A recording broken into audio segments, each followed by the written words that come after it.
हे पण तसं पाहायला गेलं तर अतिशयोक्ती होणार नाही. MMRDA या संस्थेमध्ये या ठिकाणी भ्रष्टाचाराशिवाय कोणतीही फाईल पुढे सरकली जात नाही. नुसतं काम करायचं सोडा, फाईलसुद्धा पुढे जाण्याचे पैसे या MMRDAमध्ये दिले जातात. आणि मी आता समर्थन करणार नाही, परंतु ठीक आहे इथे एखादी गोष्ट होती, परंतु प्रत्यक्षात परदेशी फ्रान्ससारख्या देशातून आलेल्या संस्थेला सुद्धा जर लाच मागितली जात असेल तर मला असं वाटतं या अधिकाऱ्यावर MMRDAच्या कडक कारवाई करण्याची आवश्यकता आहे. कारण आपल्या महाराष्ट्राची, आपल्या देशाची बदनामी या निमित्तानं झालेली असं मला वाटतं. सर, कॉपीमुक्त महाराष्ट्राची सरकारकडून वारंवार घोषणा देण्यात आली होती. मात्र 10वीची परीक्षा सुरू झाली आहे. आजच प्रकार समोर आला आहे. जळगावमध्ये देखील कॉपी करताना मुलं आढळली. संभाजीनगरमध्ये देखील तेच प्रकार घडतायत. नेमकं सरकारचे गणित चुकतंय असं नाही, कॉपी मुक्त हे नुसत्या घोषणा दरवर्षी होत असतात. वेगवेगळे भरारी पथक, वेगवेगळ्या शिक्षकांची नियुक्ती याच्यात होत असते, परंतु कुठलाही याच्यात परिणाम झालेला दिसत नाही. याच्यामुळे हुशार विद्यार्थ्यांच्या करिअरवर याचा परिणाम होतो. जे विद्यार्थी वर्ष अभ्यास करतात, मला वाटतं कॉपी करणाऱ्या विद्यार्थ्यामुळं यांचं जे मेरिट आहे, यांची जी गुणवत्ता आहे, यांची जी मानसिकता आहे, याच्यावर निश्चित फरक पडतो. मला वाटतं याला सरकार जबाबदार आहे.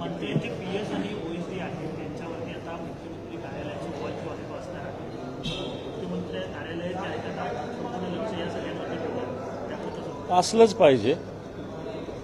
पाहिजे कारण कित्येक मंत्र्यांचे जे PA असेल, OSD असेल, हे दलालीचं काम करत होते.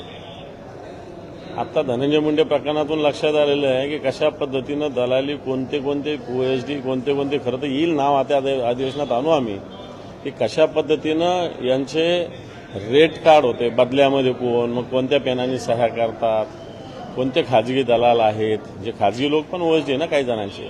आणि मला वाटतं अशा पद्धतीनं मुख्यमंत्र्यांनी नियंत्रण ठेवत असताना नुसतं नियंत्रण आपल्या मानाचे अधिकारी नेमण्यापेक्षा भ्रष्टाचार पूर्ण मुक्त झालं पाहिजे. विशेषतः भारतीय जनता पार्टीच्या कित्येक मंत्र्यांच्या खात्यामध्ये हे होतं, दाव्यासहित होतं. फक्त तोंड देखलं भ्रष्टाचारापासून दूर किंवा PA नियंत्रण, OSDवर नियंत्रण एवढा पुरतं हे राहता कामा नये.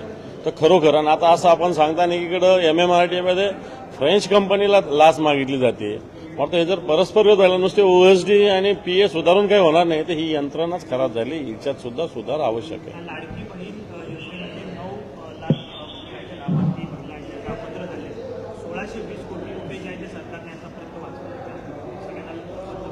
हे पण सरकार एक दिवस हीच योजना बंद करणार आहे. सरकारच कोणाला तरी कोर्टात पाठवलं आणि सरकारच ही योजना बंद करणार. कारण सरकारने मतं मिळवण्यासाठी इलेक्शन अजेंडा म्हणून या योजनेची अंमलबजावणी केली होती.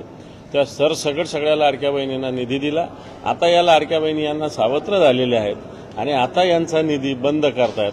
सरकारने आधीच का नाही केलं? मग सरकारने ज्यांचा बंद केला त्यांचा निधी जो दिलेला मागच्या 6 महिन्याचा वसूल करणार आहे का? वाटतं या सगळ्या गोष्टीचं उत्तर सरकारने दिलं पाहिजे.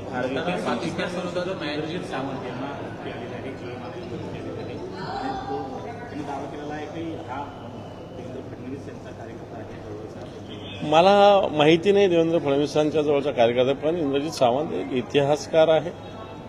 इतिहासकारांना आपल्या भूमिका ठेवण्याचा अधिकार आहे आणि त्यांनी जर चुकीची भूमिका ठेवली असेल तर आपली काय भूमिका आहे ती ठेवण्याचा अधिकार आपल्याला आहे. अशा पद्धतीनं धमक्या देणं, धाकदपटशा दाखवणं, तोही एखाद्या सत्ताधारी पक्षाच्या जवळच्या नेत्याचं असं सांगून करणं हे दुर्दैवी आहे.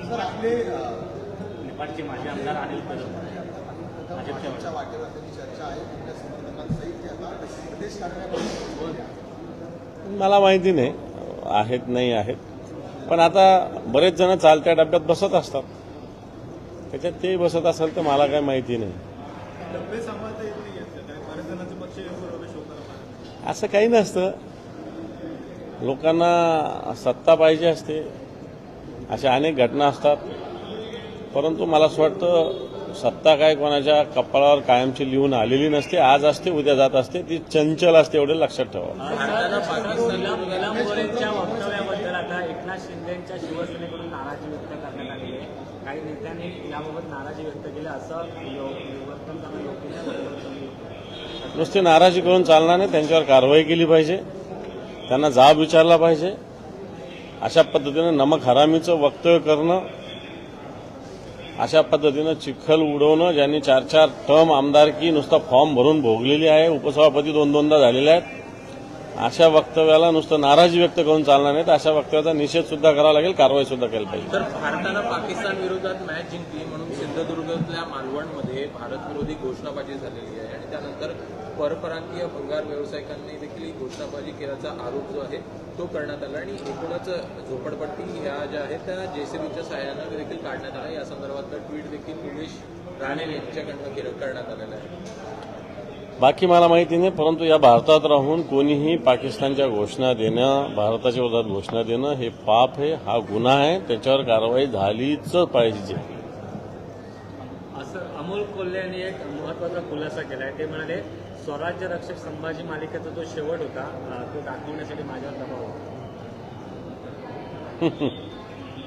आता कलावंत सुद्धा दबावाखाली काम करावं लागतं, हे आपलं दुर्दैव असं मी म्हणेल. कारण आपला एक व्यक्ती स्वातंत्र्याचा देश असताना नुसतं मालिकेचा शेवटचा भाग दाखवण्यासाठी दबाव टाकणं एखाद्यावर आणि अशा भूमिका व्यक्त करणं मला असं वाटतं चुकीचं आहे. माणिकराव कोकाटे यांच्या शिक्षेला जी स्थगिती काल कोर्टाने दिली.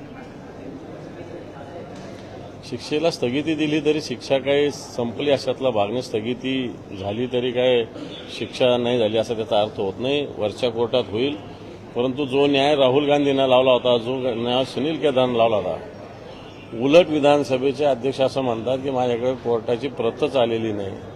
3 दिवस झाले होते, ठीक आहे, पुन्हा रिएस्टेट करायचं असतं स्थगिती दिल्यानंतर.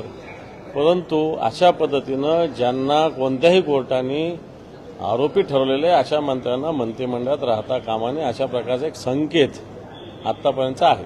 सर, महसूल विभागाचे उपजिल्हाधिकारी तहसीलदारांची खेळमध्ये एका अनधिकृत रिसॉर्टवर पार्टी रंगाचे व्हिडिओ आता समोर आलेले आहेत.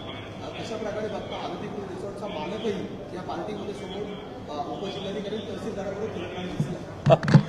अधिकाऱ्यांनी जबाबदारीने वागावं एवढंच मी सांगतो. सर, मराठी शाळांसंदर्भातले विषय वाचतो. संख्या कमी झालेल्या मराठी शाळा बंद करण्याचा एकंदरीत त्या ठिकाणी शिक्षा पुन्हा देण्याचा डाव आहे तो सरकारने आखलेला आहे. त्यामुळे मराठी शाळा बंद होण्याची भीती व्यक्त केली. एक जरी विद्यार्थी असला तरी त्याला शिक्षक द्यावा लागेल, कारण शिक्षणाचा अधिकार प्रत्येक विद्यार्थ्याला आहे. एक जरी विद्यार्थी कुठे असेल तर त्याला शिक्षक सरकारने द्यावा. चला, थँक्यू.